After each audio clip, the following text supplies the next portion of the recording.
কাজ করার জন্য আমাদেরকে একটা শান্ত পরিবেশ দিতে হবে, যাতে করে আমরা আমাদের যে রিয়েল প্রবলেমগুলো সেগুলো অ্যাড্রেস করতে পারি এবং শ্রমিকদের সমস্যাগুলো একটা স্থায়ী সমাধানের দিকে যেতে পারি, যাতে করে শ্রমিকদেরও প্রতিদিন নেমে না আসতে হয়। এতে আসলে কোনো পক্ষই তো আসলে উপকৃত হচ্ছে না, শ্রমিকরাও হচ্ছে না, মালিক পক্ষ হচ্ছে না, সরকারও হচ্ছে না। তো সেজন্য আমরা আশা করব যে আমাদের শ্রমিক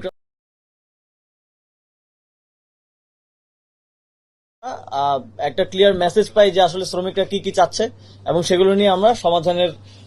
দিকে যেতে পারি। এখন একটা জায়গায় তো দিতে হবে দাবিগুলো, এবং আমাদের যে এক্সিস্টিং, আমি প্রথমেই বললাম যে এক্সিস্টিং যে ইনফ্রাস্ট্রাকচার আছে বা যেই আইনি কাঠামো আছে তার মধ্যে থেকে এগুলো খুব দ্রুত নিষ্পত্তির জন্য এই কমিটি কাজ করবে এবং মন্ত্রণালয় থেকে আমরা কাজ করে যাব। এবং এই বিষয়টা এখন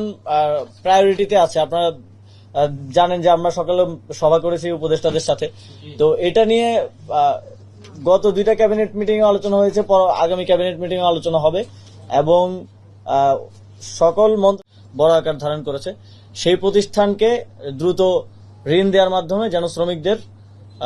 বেতনটা দেওয়া হয়, সেটা আজ রাত অথবা কালকের মধ্যেই শ্রমিকদের কাছে পৌঁছে যাবে বলে আমরা আশা রাখছি। এবং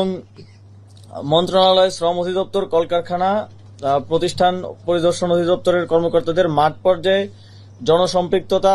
বাড়ানো এবং যথাসম্ভব মাঠ পর্যায়ে পরিদর্শন করে সমস্যা নিরসনের উদ্যোগ গ্রহণের সিদ্ধান্ত হয়েছে। এবং আমাদের সচিব সাহেব আগামীকালই মাঠ পর্যায়ে যাবেন এবং আমিও অতি দ্রুত সময়ের মধ্যে মাঠ পর্যায়ে গিয়ে শ্রমিকদের সাথে কথা বলে একদম 1 to 1। এই সরকারের একটা বড় জায়গা হচ্ছে আমরা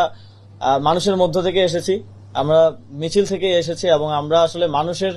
সাথে, এবং যেহেতু আমি শ্রম ও কর্মসংস্থান মন্ত্রণালয়ের দায়িত্বে আছি, শ্রমিকদের সাথে 1 to 1 কথা বলেই এই যে একটা গ্যাপ গভর্নমেন্টের সাথে জনগণের, এই গ্যাপটা আমরা রাখবো না। নিম্নতম মজুরির ব্যাপারে একটা শ্রমিকদের সবসময় একটা দাবি আছে, গত বছর এটা নিয়ে একটা বড় আন্দোলনও হয়েছিল এবং মজুরি বৃদ্ধি করা হয়েছিল, এবং এটা নিয়ে একটা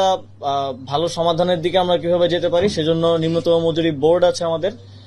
সেই বোর্ড থেকে উদ্যোগ গ্রহণ করে ত্রিপক্ষীয় বৈঠক শুরু করা হবে এবং খুব দ্রুতই আমরা সেটা শুরু করব এবং